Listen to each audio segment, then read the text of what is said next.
nangis, Mit. Nangis, terus sujud. Sampai anakku yang kecil mah jangan sholat. Kalau sholat mama nangis. Assalamualaikum warahmatullahi wabarakatuh. Selamat pagi teman-teman semua. Selamat berjumpa kembali dengan saya Cak Hamid di YouTube saya yang ya lumayan agak sedikit keren ini. Pada kali ini saya kebetulan kedatangan tamu yang luar biasa. Sahabat saya yang sudah lama sekali saya tidak ketemu. Dan itu adalah teman nakal saya zaman kuliah. Sambut saja, ini namanya Ayu Arman. Oke, selamat pagi Mbak Ayu. Mbak Ayu, Neng Ayu atau Ayu Arman. Ayu aja ya saya panggilnya. Kamu Ya. gak pantas manggil aku Mbak atau Neng. Gitu ya. Panggil aku Ayu. Ayu, iya. Nah teman-teman semua, ini adalah Ayu Arman, adalah teman kuliah saya. Teman diskusi saya, teman nakal saya, termasuk teman kabur saat kuliah tidak asik saat itu. Dan sudah lama saya tidak ketemu dengan beliau. Ini adalah sosok yang luar biasa. Saya cuma hanya bisa ngintip-ngintip di story IG atau Facebooknya. Karena ini adalah orang yang superwoman, super busy woman gitu kan. Sangat sibuk sekali untuk menculik waktunya. Dan seperti biasa, seperti yang saya introduce sebelumnya bahwa kedepannya YouTube saya kali ini tidak hanya berbicara sendiri, biasanya saya self narasi gitu sendirian, tapi saya coba undang teman-teman saya karena bagi saya banyak kisah cerita dari teman-teman saya yang luar biasa yang itu bisa kita share bersama, kita bisa kaji bersama, kita ambil hikmah bersama dari apa yang terjadi. Dan kebetulan sahabat saya ini adalah Ayu Arman, yang saya tahu, yang saya kenal.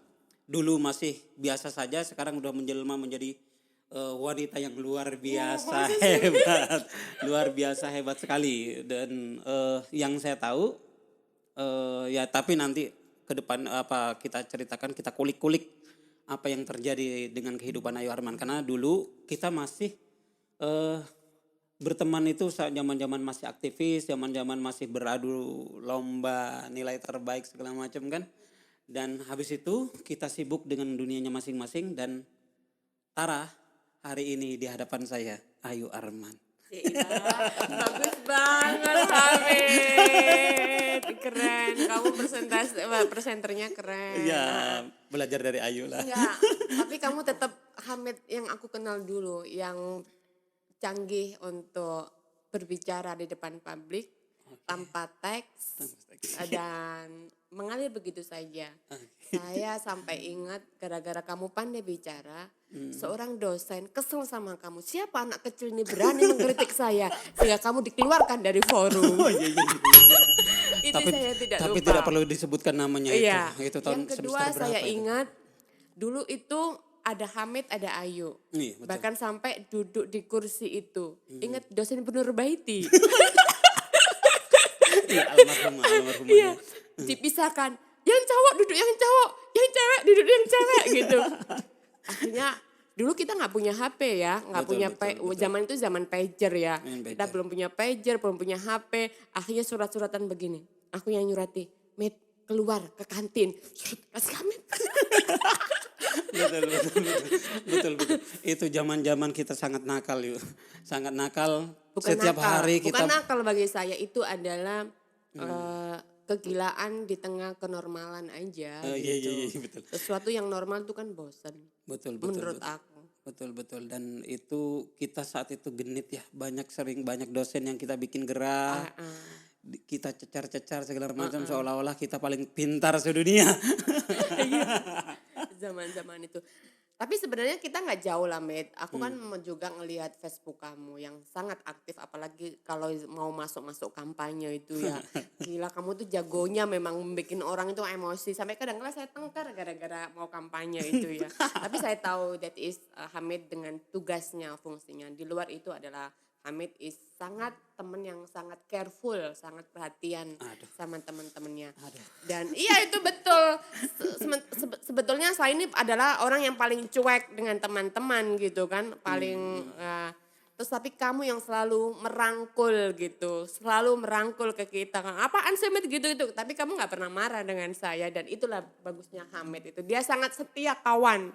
Jadi kita tuh berteman dari tahun 97 ya, Met ya. Betul, betul, 97. 97 kemudian 2003 aku lulus, hampir belum tahu aku di mana. Antah berantah. Entah berantah, kemudian nggak pernah ngobrol, ketemu sekali ketika saya mengalami masa dark tragedi tahun 2010. Kamu menjumpai saya, ada apa sesungguhnya yang terjadi? Kamu menculik saya kalau nggak salah di Cerende ya di depan. Betul, betul. Itu kamu sedih ngeliat aku dalam masa tragedi itu, terus kemudian nggak pernah ketemu lagi. Kemudian saya muncul kembali itu tahun 2013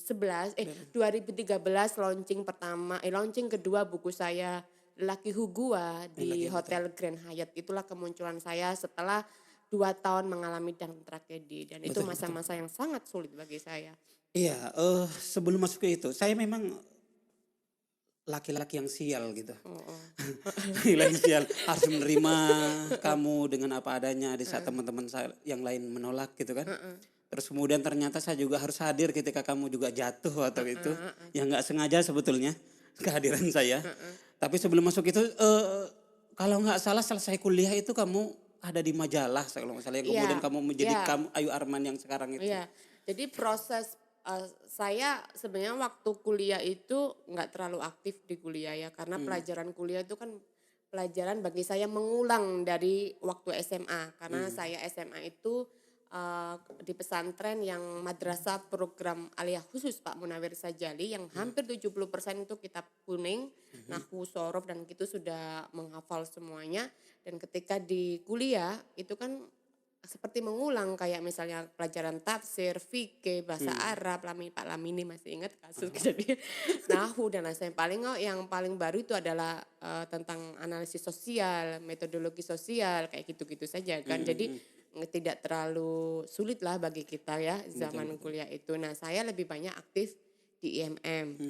Nah, saya punya karena di pesantren itu karena saya belajar langsung kitab kuning yang langsung bersentuhan terhadap hukum-hukum Islam khususnya perempuan, saya sudah mulai punya rasa kritisme saat itu. Tetapi kan di sekolah kan langsung yuk ya begitu, itu satu kasus waktu itu aku pernah kelas 3 itu saya dapat bab hudud ya. Bab hudud itu fikih Said Sabiq kan, aku udah belajar itu di SMA gitu. Nah kan diulang lagi. Nah waktu zaman bukan kuliah, sekolah itu aku dapat bab hudud. Aku tuh udah kritis. Misalkan saksian 1:4. Aku marah, kenapa harus 4? Kenapa ini? Tapi guruku bilang, ya memang gitu di dalam Al-Quran. Nah, kenapa Al-Quran gak adil, gak boleh begitu yuk gitu. Yang kedua saya itu membaca buku kehidupan setelah kematian, kalau nggak salah Buya Hamka. Di situ kan kalau lelaki soleh dapat bidadari, aku cari kalau perempuan soleh kok nggak dapat bidadara ya. Aku cari-cari, buku tak buang, buku nggak adil ini. Tapi itu akhirnya biasa saja karena waktu kuliah itu mulai kritis saya muncul gitu. Nah semakin saya banyak nanya, kakak senior saya itu orang Madura juga, Mas Komar itu yang melatih saya bahwa sebagus apapun kamu punya pemikiran, sekritis apapun kamu punya ide, tapi kamu kalau nggak belajar menulis ya akan mengabur bersama angin. Orang akan berdiskusi ya, itu kan hanya akan terdengar 5 menit aja nyantol, selebihnya nah kamu harus menulis. Apalagi saat itu tuh aktivis-aktivis gender itu banyak laki-laki, bagaimana perempuan akan menyuarakan pengalamannya gitu. Akhirnya dari situ aku belajar pertama diajarin tuh dari membaca koran itu loh. Setiap hari itu harus baca koran Kompas misalnya. Lihat aku pertama nulis itu resensi, Met. Kamu lihat cara orang meresensi. Setiap buku resensi gitu. Pertama kali saya tulisanku dimuat itu aku ngeresensi buku Mitosnya Kunto Wijoyo. Oh iya betul. Itu kasus waktu Bogor lagi rame-ramenya itu loh. Nah itu dapat 150.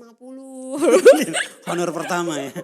Jadi income pertama. Ya, tapi akhirnya proses akhirnya kan dulu ada bilang gini, kamu nggak akan disebut penulis kalau nggak masuk Kompas.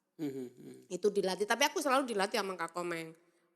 Ya Mas Komarudin Syafi'i, terima kasih. Dia itu guru pertama saya. Orang hebat memang, tangan dingin ya. Terima kasih. Iya, tangan di orang Madura lagi, Met. Betul, betul. Jadi saya tuh punya jodoh sama orang Madura sebagai sahabat-sahabat saya. Jadi Saya berhutang berteman, budi. termasuk jatuh cinta pertama kali juga orang Madura kan. Tapi nggak perlu disebutin namanya. Iya, iya betul gara-gara kamu itu. Terus habis itu ya sudah, dari situ pertama kali dimuat di Kompas itu saya ingat tentang jihad gender itu dapat 500.000 met zaman itu dapat 500.000. Dari situlah saya ketagihan menulis. Jadi menulis itu ada 3 keuntungan, 3M, mencerdaskan diri sendiri, mencerdaskan orang lain, dan menebalkan dompet bagi saya. Jadi ada 3 hal dompet, itu. Jadi proses berjalan. Dan dari proses itu yang kemudian menjadi jalan hidup kamu sekarang ini. Gitu. Tapi kan aku memang tipe orang yang tidak dalam satu tempat ya, bukan orang yang harus di IMM terus. Betul. Tadi banyak dari IMM pertama, kemudian saya melompat ke anak-anak PMII. Saat itu tapi bukan organisasinya, yang di Yayasan LSM Desantara, Cultural Studies Pak Bisri Effendi. Itu di situ saya dilatih tentang Cultural Studies, dilatih menulis tentang bagaimana tentang cara pandang melihat realitas sosial. Dari sini kemudian saya pernah juga dikader oleh JIL, Jaringan Islam Liberal.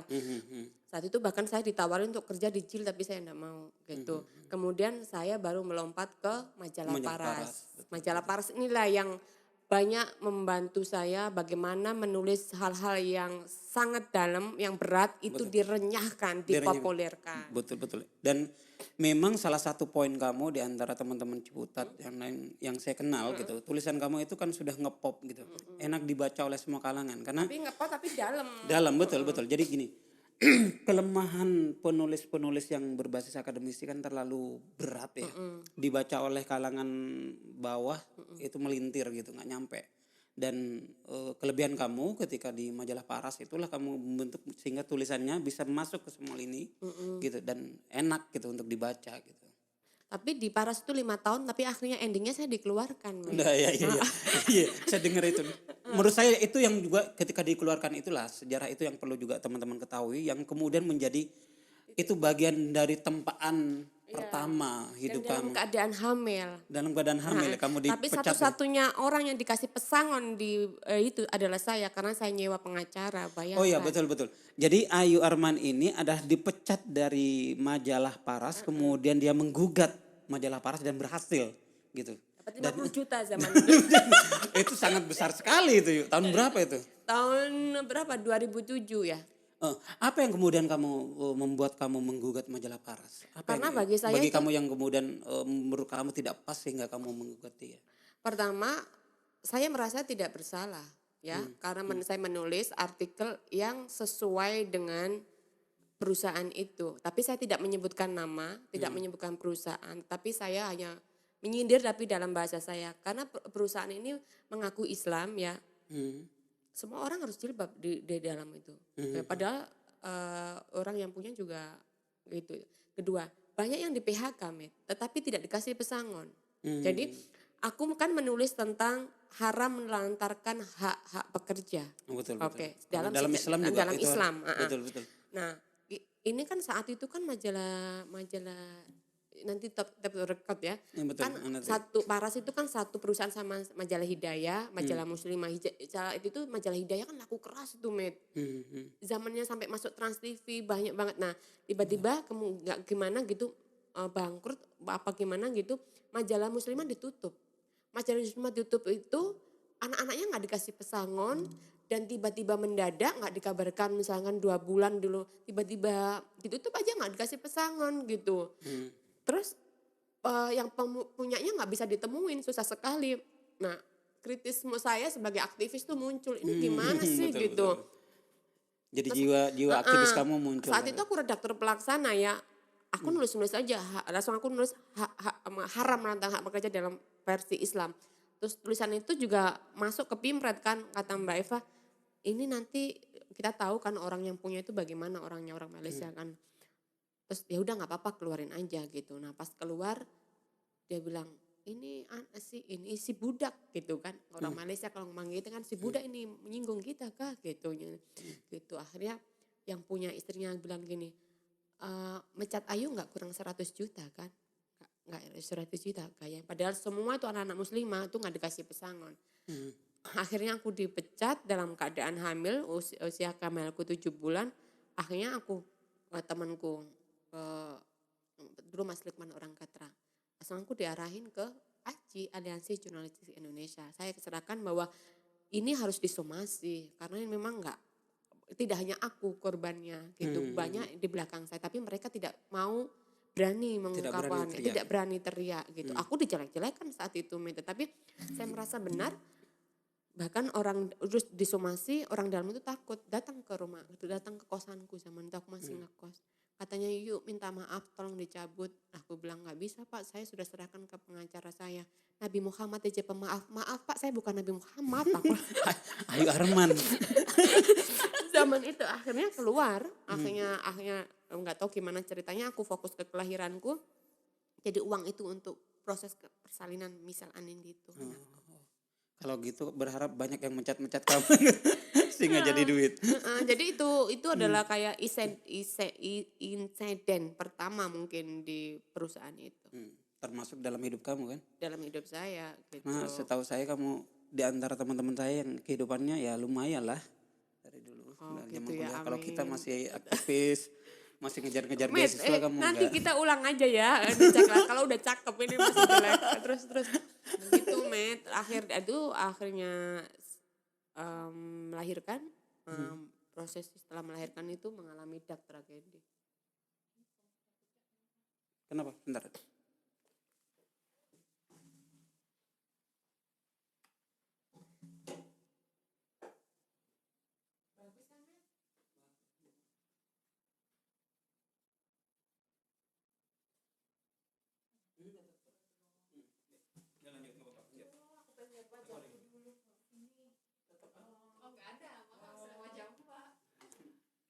Tapi ini nanti akan diulang tag bagus Met. Nanti Iya, akan nanti bisa sharing bicara tentang penulisan, survival, bagaimana menjadi seorang perempuan Oh itu iya ya. betul.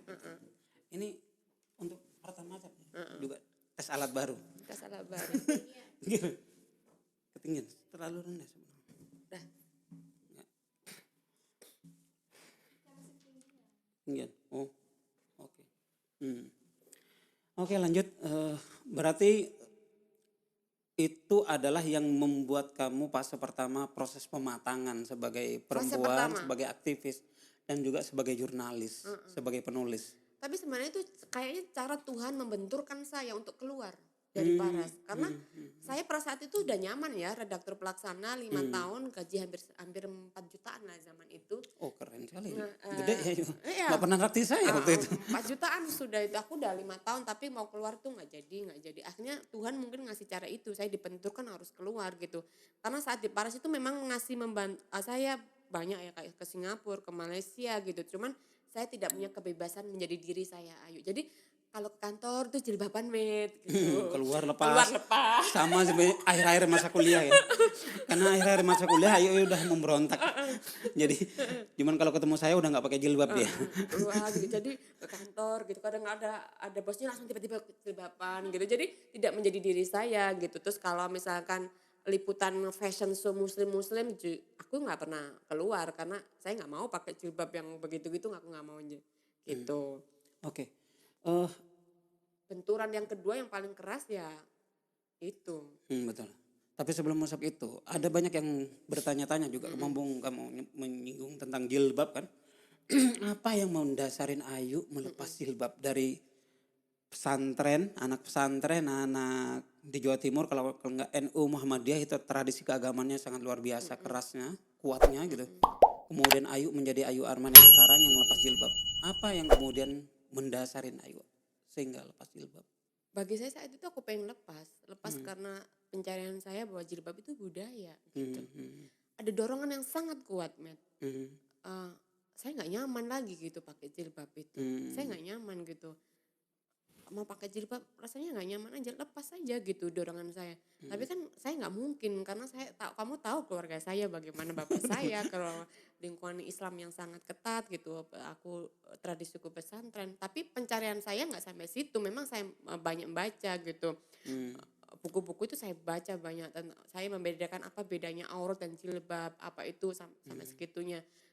Karena lagi-lagi Kalau sorry saya potong, kalau buku referensi yang kemudian membuat kamu oh iya ini. pertama adalah bukunya Al-Fatwa Gwindi. Itu tentang antropologi jilbab, bahwa jilbab itu tidak hanya milik tradisi orang Islam, orang Yahudi pun berjilbab, orang Betul, Muslim juga berjilbab. Ada gitu. banyak juga agama-agama lain yang menerapkan jilbab.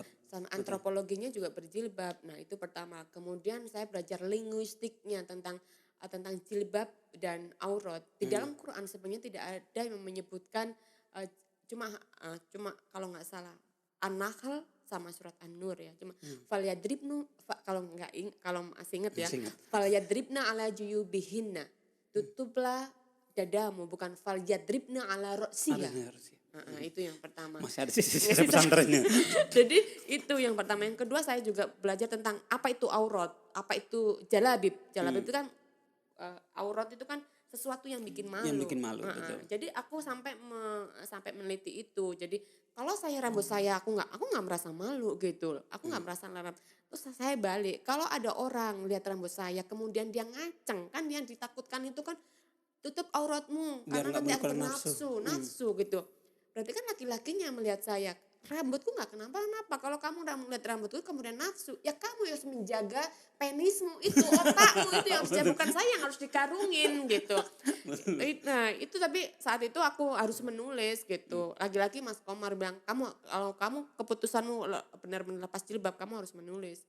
Akhirnya aku menulis tentang jilbab antara resistensi dan kesucian. Jadi orang dulu kan anggapan bahwa orang berjilbab itu pasti alim, orang baik. Sementara orang nggak pakai jilbab itu orang nakal, maksudnya kurang alim, kurang kafah Islamnya. Padahal kalau kita belajar antropologi itu orang pakai jilbab itu motifnya beda-beda. Tidak semua orang pakai jilbab itu adalah bentuk dari simbol kesucian dirinya gitu. Jadi aku belajar itu. Akhirnya aku melepas jilbab gitu. Meskipun saat itu aku harus dilempar setrika Bapak. Nah itu jadi poinnya yang ingin saya kejar adalah bagaimana keluargamu menerima itu, bapakmu dilempar setrika. Iya, Gimana jadi, ceritanya itu? Dulu itu kan bangga sekali ya tulisan kita dimuat di Kompas tuh bangga sekali. Betul, Saya telepon Bapak beli Kompas hari ini lihat halaman 5 gitu ada tulisan aku gitu satu gender. Bapak beli. Ya pastilah orang Kompas suka sama tulisanmu yang kayak gini-gini. Kompas itu kan komando pastor gitu. Kamu kan membela orang Kristen gak membela Islam pasti dia mau tulisanmu begitu. Lagian siapa itu Ayu Arman ya? Saat itu Mas Sri Rahayu. Sri Rahayu. Jadi teman-teman nama aslinya Ayu Arman itu sebetulnya Sri Rahayu. Gitu. Sri Rahayu El Arman itu siapa? Kayak ikutan kamu kan El Hamid. El Arman. El Arman ya bapak. Nama bapak saya itu namanya Sudarman ya. Sudnya tak buang men. Tinggal Arman. Kan aku udah ya. Kalau penulis itu kan harus punya nama pena kan men. Saya dulu El Hamid kan. Kalau Ayu Sudarman nggak bantu sudnya buang Arman gitu. Bapak kemana? Gobrot jarang sopo sih ngerti gue anakku jadi. Siapa yang tahu jadi aku sama bapak anak yang paling disayang sama bapak itu adalah aku tapi anak yang paling sering dipukul itu adalah saya. Iya wujud sayang orang tua kadang-kadang. Jadi tapi aku adalah mewarisi kritisan bapak itu juga jumping ya. Bapak itu dulu orang tuanya adalah NO tapi dia jumping menjadi orang Muhammadiyah sendiri. Gitu. Jadi mungkin nilai-nilai kritisnya bapak itu ada di dalam saya gitu. Jadi di kapan itu kemudian dilempar setrika itu tragedi jadi itu? Jadi waktu pulang tapi dia sudah dengar Rahayu lepas jilbab di Jakarta, Rahayu lepas jilbab gitu. Terus aku ditanya, iya aku bilang gitu, oh kamu kok berani? Terus aku bilang, aku adu dalil gitu, enggak jilbab itu. Langsung aku ada setrika, bapakku itu keras banget, keras tapi lucu, keras banget. Ada setrika di samping dilempar, untungnya met aku ngeles gini kalau enggak kena kepalaku. Iya. Tapi pada ending akhirnya ketika aku sudah cerai, dia melihat tragedi itu, ketika pulang dia bilang, Nduk kamu nggak pakai jilbab nggak apa-apa kalau di Jakarta, tapi kalau pulang kamu harus pakai jilbab menghormati bapak. Iya. Nah itu saya pegang. Termasuk ke sosialnya juga yang perlu dijaga kan. Jadi saya menghormati bapak itu ya aku sepakat. Makanya kalau setiap pulang aku pakai kerudung. Oh sekarang pun pulang pakai kerudung. Makanya kalau bisa aku dijemput sampai bandara nggak pakai, langsung masuk rumah. Gitu. Jadi teman-teman semua, jadi gini, kalau tentang jilbab segala macam saya tidak dalam rangka menghakimin atau menjudge segala macam. Orang bebas dengan prinsipnya masing-masing. Yang terpenting dia punya reasoning yang kuat bagi dirinya, gitu kan? Saya tahu resiko dari keputusan yang saya ambil. Karena Jadi teman-teman gini, pesantrenku juga melihat saya sebelah mata, apapun sebelah mata, tapi it's okay gitu. termasuk banyak yang menanyakan itu kepada saya ketika mengkonfirmasi. Kamu ustadzku kan? Karena kan di mana ada Ayu, di mana ada saya, di mana ada Ayu ada saya, di mana ada saya ada Ayu, kira-kira seperti itu. Makanya ketika kamu berubah, banyak hal semuanya orang mengkonfirm kepada saya seolah-olah saya jubir kamu. Jadi makanya menurut saya, dan saya memang termasuk orang yang menghargai berbagai prinsip, berbagai perbedaan. Teman-teman saya nggak berjilbab banyak, teman-teman yang Kristiani juga banyak gitu kan. Dan bagi saya itu bagian dari rahmah, berbeda yang perlu dipaksakan gitu kan. Walaupun kita sering juga berbeda dan keras-kerasan di Facebook, tapi kita bisa nongkrong bareng, ngopi I know bareng. you're hurt. Ya, luar biasa ya. Nah, itu kemudian yang kemudian tahap pertama itu kan fase-fase di paras yang benar mendidik menjadi Ayu, dan kemudian Ayu menjadi matang itu adalah pada proses tahap kedua ya, di mana Ayu yang saya tahu kemudian divorce dan sampai sekarang itu. Nah, gimana ceritanya Itu itu? paling berat sebenarnya. Kalau saya ditanya di mana masa kamu paling berat, masa-masa proses perceraian, saya ditinggal dalam keadaan hamil. Dan itu ada drama juga. Hamil itu kan udah proses selesai kan kamu hamil itu? Enggak, belum. Ya? Tapi proses sudah agak jauh gitu, dia suka meninggalkan kita gitu. Cuman saat itu kan sebagai perempuan nggak pengen cerai lah ya gitu, mencoba. Tapi hamil juga ketika itu.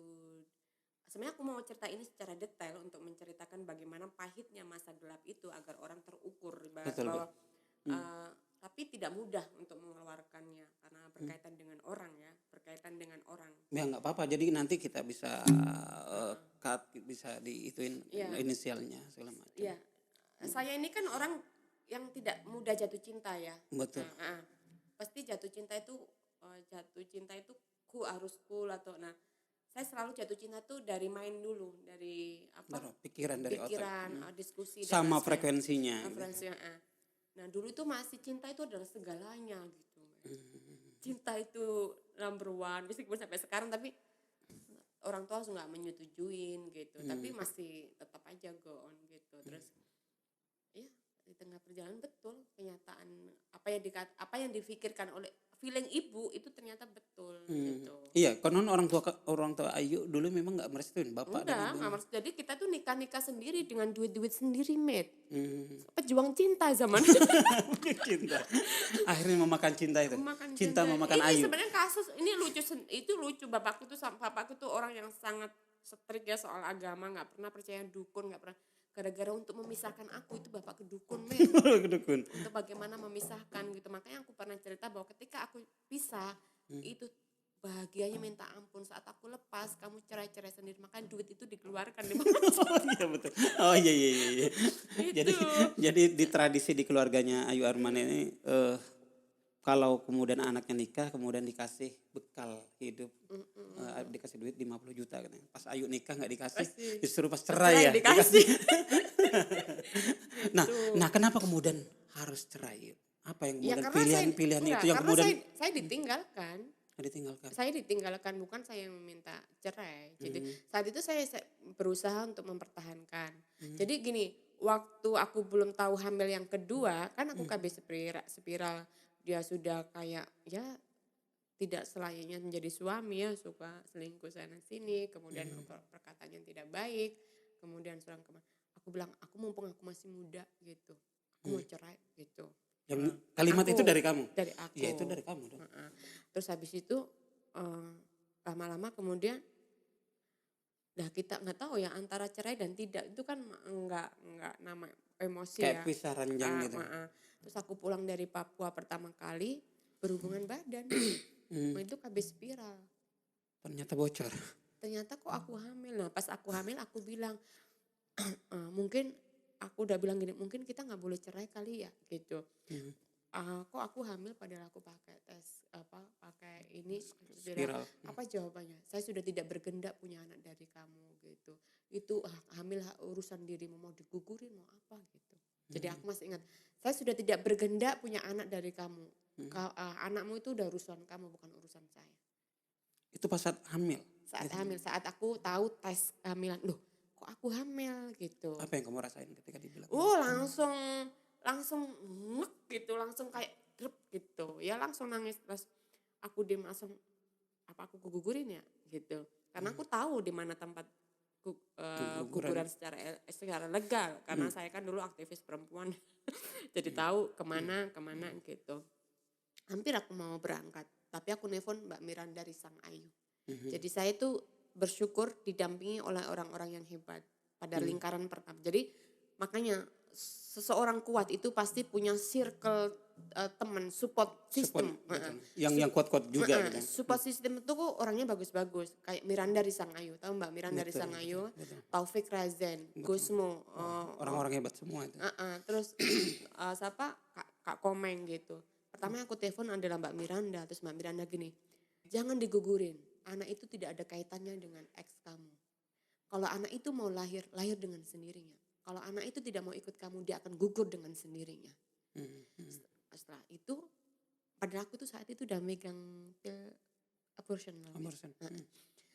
Jadi tadi terputus. Pada proses cerai itu Ayu didampingin oleh orang-orang hebat. Sang Ayu dan yang paling kuat itu adalah Miranda dari Sang Ayu. Itu adalah sahabat spiritual saya. Kayak soulmate lah dia itu. Tapi memang orangnya tidak pernah nongol ya. Dia di balik layar saya gitu. Jadi saya ketemu dia itu pada titik-titik genting. Saya yang genting atau dia yang genting. Jadi ketemu gitu. Jadi sekarang Mbak Miranda dimanapun tempat berada, karena dia nggak mau main medsos ya. Saya sangat mencintai dan hormat kepada Miranda dari Sang Ayu. Aku pengen ngasih kayak Emma, kayak orang-orang begitu, betul, ya. survival. Betul. Dan itu tidak mudah masa-masa itu. Setahun pertama dalam keadaan hamil dan masih merawat anakku yang pertama 2 tahun, nggak ada pembantu dan aku nggak ada pekerjaan apa? Tetap menulis saat itu aku nulis di Prodia. Prodia 1 tulisan 750. Pasti aku dikasih 5 tulisan itu membantu. Terus kemudian ada aja dari Papua. Yang paling sulit adalah malam hari. Itu selalu nangis. Jadi pikiran itu selalu datang, tidak terima diperlakukan seperti ini gitu. Tidak terimalah saya diperlakukan. Secara keuangan saya lebih gede. Secara ngontrak rumah aku yang bayar gitu ya. Dia tuh pinter, cuman aku bukakan peluang-peluangnya. Kok kamu terima kasihnya seperti itu pertama. Yang kedua, dulu yang ngajak nikah siapa? Kamu kan yang sujud-sujud sama aku gitu. Mungkin dia yang ngajak menikah sujud, aku nggak mau. Kok begitu gitu perlakuannya gitu. Dengan alasan cintanya sudah habis, karmanya udah selesai. Ingat ya, dia bilang dia bilang karmanya sudah selesai. Saya bilang jancuk, saya bilang gitu. Sebenarnya aku nggak mau mengulik kejelekan orang, tapi ini prosesku aja untuk menggambarkan bagaimana saat itu saya pertama kali mendapatkan saya seperti memuja bulan, kemudian ketika sudah selesai dibuang seperti sampah. Penggambarannya seperti itu aja. Dan saat itu saya dalam keadaan hamil ya, harus merawat anak kecil masih usia 2 tahun. Betul, hamil terus tanpa ada pekerjaan tetap ya, ada pekerjaan tetap. Jadi hari-hari saya itu menangis gitu ya, sambil melihat tembok, dan ibu bapakku tuh suruh aku pulang. Kamu pulang aja, kamu pulang. Tapi saya tetap saya nggak mau pulang. Kalau aku pulang saya kalah, karena ini adalah resiko dari keputusan saya ambil. Saya tidak mau ibu bapakku tahu. Ini kan resiko yang aku ambil kan. Betul. Jadi saya tetap di Jakarta, apapun keadaannya saya tetap di Jakarta. Nah, setiap malam itu berapa lama itu kamu? Setahun lah, Setahun itu. Setiap malam kamu? Setiap malam tuh nangis, nangis, terus sujud sampai anakku yang kecil mah jangan sholat. Kalau sholat mama nangis gitu. Sampai aku bertanya gini, aku tuh nggak mau mikir ini gitu. Kalau mikir ini tuh sedih gitu. Terus aku, dari mana datangnya pikiran? Aku sebenarnya nggak mau mikir ini aku bikin sedih. Kalau sedih itu saya menuntut Tuhan, semakin aku menuntut Tuhan itu semakin sakit, tau gak sih, semakin tidak terima gitu. Saya nggak mau, aku nggak mau mikir ini, tapi pikiran itu datang ketika kita dalam keadaan sendiri, hening gitu. Akhirnya apa yang aku lakukan? Wirid aja, Mit. Wirid tuh, wirid, astagfirullahaladzim, wirid aja sampai aku ketiduran. Bangun lagi sedih, wirid lagi, itu yang aku lakukan. Every day. Setiap malam. every night. Kalau siang kan aku beresin misel atau apa, terus aku ambil nulis atau apa gitu. Sampai pada akhirnya saya itu disuruh wawancara, Pak Iwan Praudia nyuruh aku wawancara tentang hypnobirthing ke Ibu Lani Kuswandi. Aku wawancara, Bu Lani itu membaca saya. Kenapa kamu sedih? Langsung aku nangis, Mit. Langsung aku tumpahin, aku dihipnosis gitu. Ibu Lani tahu aku dalam keadaan hamil. Langsung dirangkul Bu Lani Kuswandi. Bu Lani Kuswandi itu adalah tokoh hypnobirthing di Indonesia. Dan saat itu aku digratiskan ikut hypnobirthing. Terus pertama adalah memaafkan, meskipun gak mudah. Jadi semua itu pasangan suami istri yang hamil itu datang dengan suami, aku sendiri. Jadi hanya ditemenin oleh Bu Lani. Itu. Jadi orang-orang, aku tuh bersyukur ditemukan orang yang nolong aku tuh orang-orang hebat. Bu Lani Kuswandi itu. Nah setelah itu aku udah agak lumayan refleks gitu.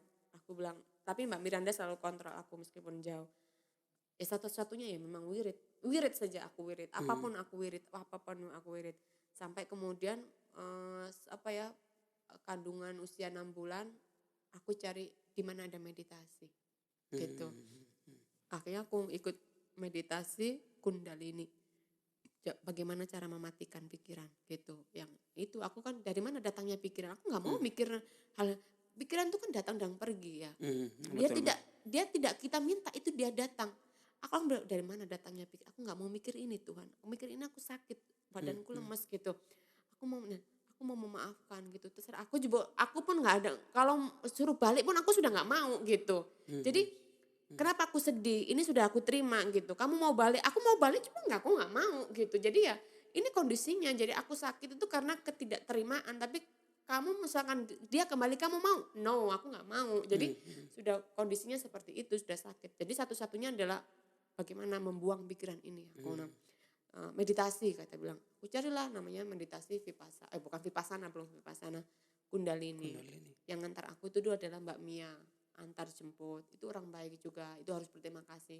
Dia orang kaya, masih saudaranya JK, orang Kemang. Yang aku bilang tanahnya dijual itu.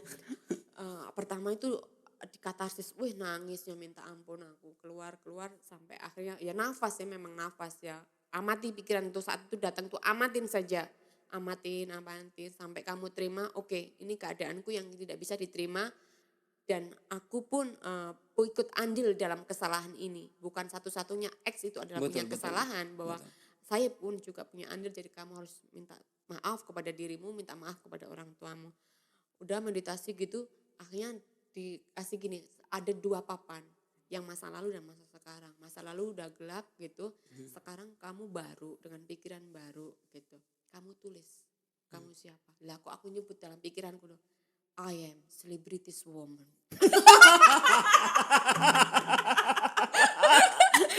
Bener itu. Kan meditasi sekarang yang lalu buanglah, dia kan dipandu gitu. Sekarang ada 2 papan gitu. Kamu tulis kamu yang baru gitu, siap. Loh aku kok gini. Sambil tarik nafas.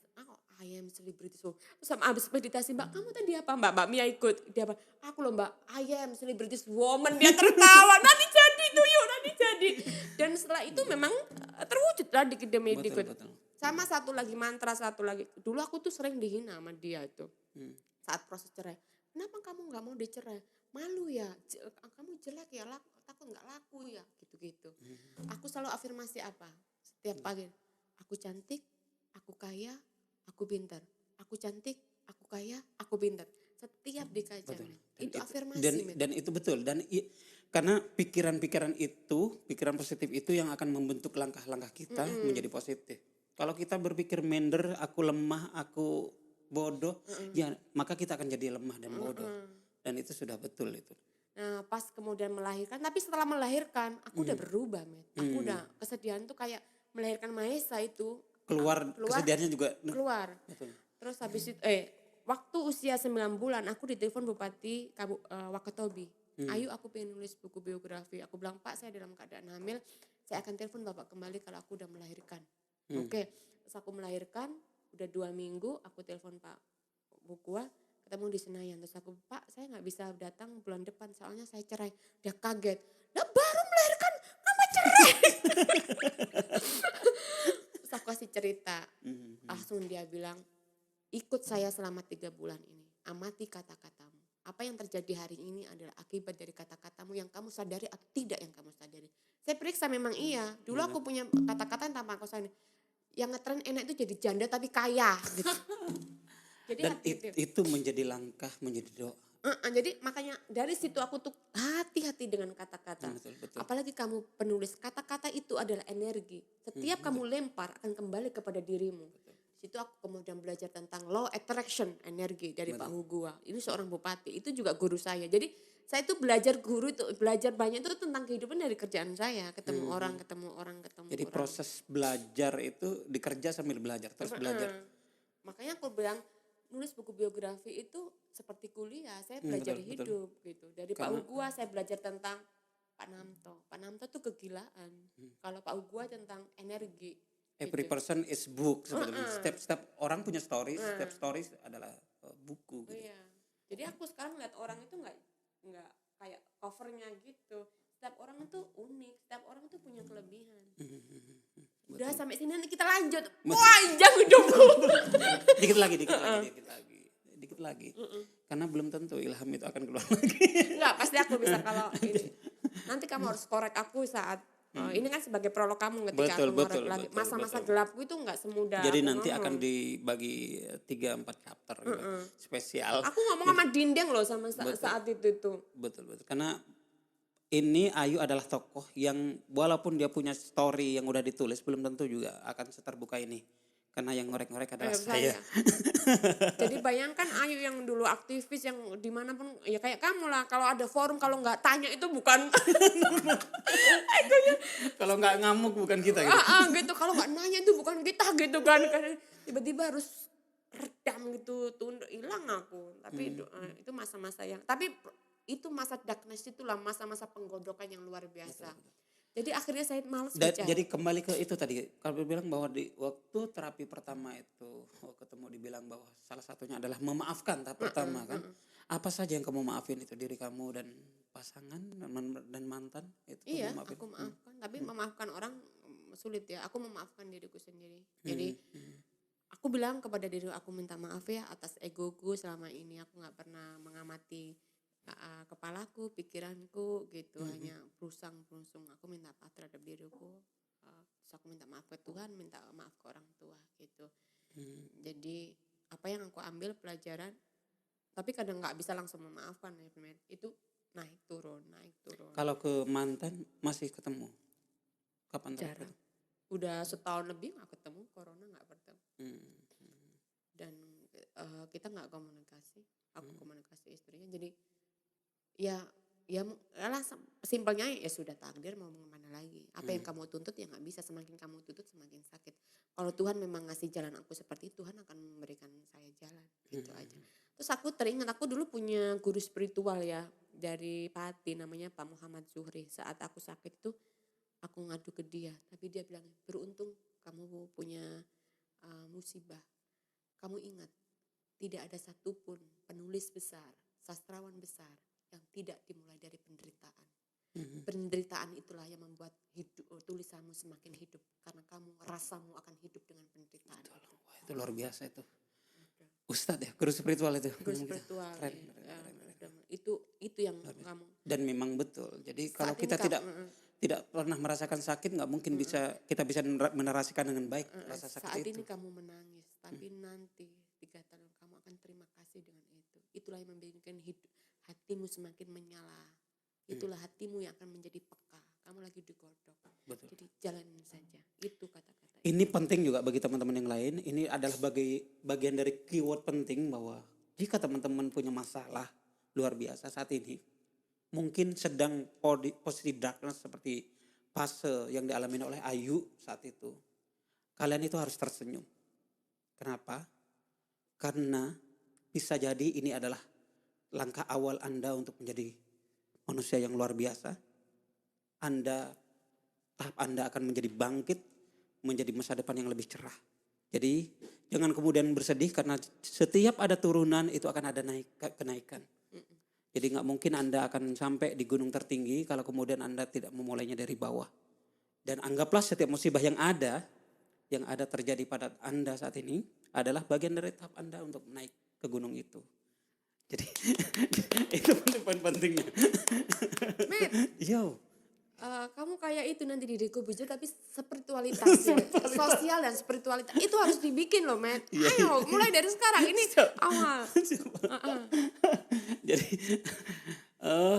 Aku ngomong paling 10 hari, nggak sampai 10 hari, seminggu. Nah, pas mau buka-buka dikeluarin. Tapi aku perawatan dulu, Matt. Aku harus cantik dulu, Matt. Aku jangan jelek, Matt. Ini image. jadi itulah yang disebut al-mar'ah mir'ah. Oh, Perempuan itu adalah cermin. oke. Jadi kalau perempuan tidak dandan itu dipertanyakan ke perempuannya. Ya, begitu ya. Betul. Jadi harus dandan, jadi harus maksi gitu. Jadi And the beauty is power. yes, power, betul. Karena dalam kecantikan perempuan ini perang terjadi karena perempuan. Terus Damai terjadi karena the perempuan. second is, enggak. Pertama itu adalah mind, kecerdasan. Betul. The first. The second is the beauty. Karena kalau nggak cerdas, nggak mungkin dia akan merawat tubuhnya. Udah ayo kapan udah indah. Oke, teman-teman semua, mungkin Ini itu hanya- saja. hanya pengantar. Pengantar Belum, dari hanya nanti akan latihan. akan dikulik-kulik lebih dasar lagi Nanti aku akan- dengan nanti Mbak aku- Ayu Arman ini, Ayu Arman. Kamu jangan manggil aku Penulis Mbak. Nanti kita juga pada sesi tertentu juga kita akan kulik belajar tentang bagaimana cara survive, bagaimana cara menulis buku juga karena lumayan juga kan ilmunya. Nanti aku pakai baju hitam. Terus Betul. aku perawatan dulu. Terus baru. Betul, oke, Pokoknya oke. jangan dikeluarin. Oke, pemirsa di rumah yang berbahagia, selamat berpisah dan jangan lupa like, share, and comment ya. Mungkin ada saran-saran juga untuk perbaikan YouTube saya. Jangan segan-segan untuk menulis komen di bawah ya. Mungkin itu saja. Assalamualaikum warahmatullahi wabarakatuh. Kamu bakatmu emang nggak bakatmu emang di sini, Mit. Di ngomong.